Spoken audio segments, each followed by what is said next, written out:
Vamos a hacer un ejercicio. Olvidemos por un momento todo lo que creemos saber sobre una de las historias más contadas del mundo. Hoy vamos a analizarla de otra manera, no como un evento religioso, sino como lo que fue en su momento. Un caso político, la anatomía de una sedición que acabó con un hombre, Jesús de Nazaret, ejecutado por el Imperio Romano.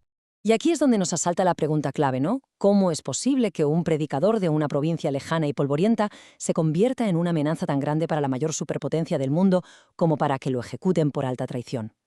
Para entenderlo, tenemos que seguir las pistas, como si fuera una investigación forense. Vale, para empezar, lo primero es como si fuéramos detectives, ¿no? Dejar la teología a un lado por un momento y centrarnos en el expediente del caso. ¿Cuál fue el cargo oficial? ¿Por qué delito exactamente decidió Roma que este hombre tenía que morir? Es que aquí es donde chocan dos mundos, literalmente.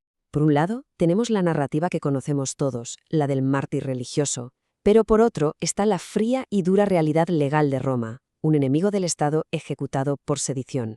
Y es esta segunda perspectiva, la del delito político, la que vamos a investigar a fondo.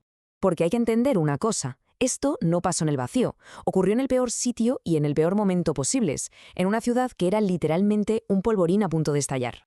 Imaginemos la tensión. La población de Jerusalén se llega a triplicar durante la Pascua.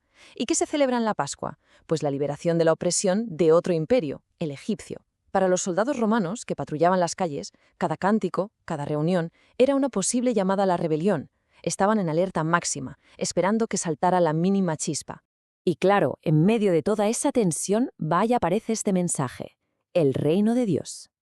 Hoy en día quizá nos suena a algo espiritual, etéreo, pero en el siglo I, en una provincia ocupada militarmente por Roma, eso sonaba a una cosa, a subversión. Si hay otro rey, significa que el César no es el único poder.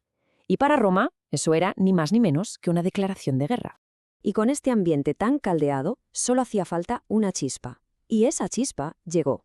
Hubo un acto, un solo incidente, que lo cambió absolutamente todo y que convirtió a un predicador popular en el enemigo público número 1.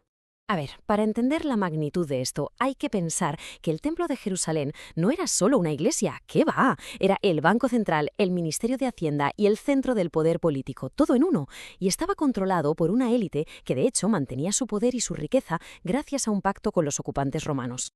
O sea que cuando vemos esa famosa escena de las mesas de los cambistas por los aires, eso no fue un simple arrebato de ira. No. Fue un ataque directo al corazón del sistema financiero que sostenía a la élite local y, por extensión, a la propia Roma. Fue como atacar hoy en día al Banco Central y al Ministerio de Economía a la vez. En ese instante, esa sisimasa se convirtió en una amenaza intolerable. Claro, si nos ponemos en la piel del sumo sacerdote, su cálculo era pura gestión de crisis. El problema no era teológico, era práctico. Un agitador en plena Pascua, con la ciudad a reventar de gente y de soldados romanos nerviosos, eso podía acabar en una masacre.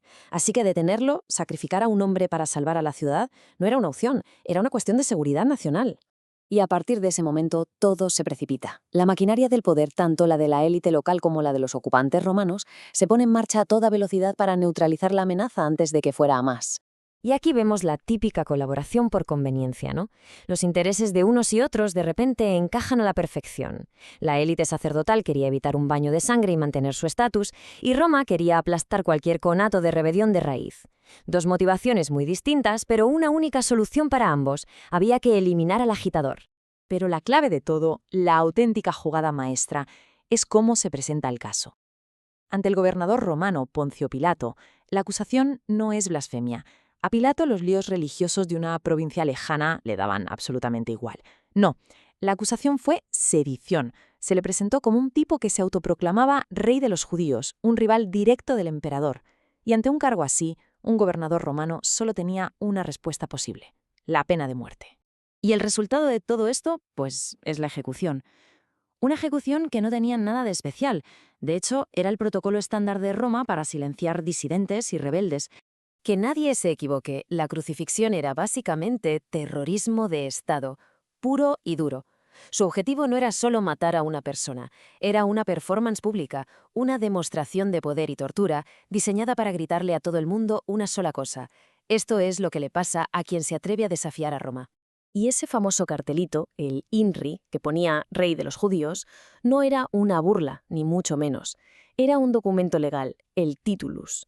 Era, digamos, la hoja de cargos, la sentencia oficial, donde se leía, a la vista de todos, el motivo de la ejecución: alta traición. Si dejamos a un lado toda la iconografía de siglos de arte y nos centramos en la realidad forense, la cosa es, bueno, es brutal. La muerte en la cruz era un proceso lento, agónico, provocado principalmente por asfixia posicional. La víctima simplemente no podía sostener su propio peso para poder respirar. Una cascada de fallos fisiológicos hasta el final. Y justo aquí, cuando para Roma el caso está cerrado y el problema resuelto, es donde la historia pega un giro de guión totalmente alucinante. Porque lo que parecía el final de la historia resultó ser solo el principio. Hay que pensar que para un tipo como Poncio Pilato, esto fue un día más en la oficina, un martes por la mañana, sin más. Roma crucificó a miles de personas por sedición en Judea durante ese siglo. Desde su punto de vista, este hombre no era más que otro número en un informe, otro expediente cerrado. El tema es que la fórmula de Roma, esa que siempre funcionaba, cortar la cabeza del líder para que el movimiento se disolviera, esta vez falló. Y no un poco, falló estrepitosamente. Todos los seguidores de otros rebeldes ejecutados se habían dispersado. Los de este, no. Y todo esto nos deja con la paradoja definitiva. La gran pregunta: ¿cómo es posible que una ejecución rutinaria, un procedimiento estándar diseñado para aplastar una idea, acabase por dar a luz a un movimiento que, con el tiempo, terminaría conquistando al mismísimo imperio que la ordenó? Esa es, sin duda, una de las mayores y más fascinantes ironías de toda la historia.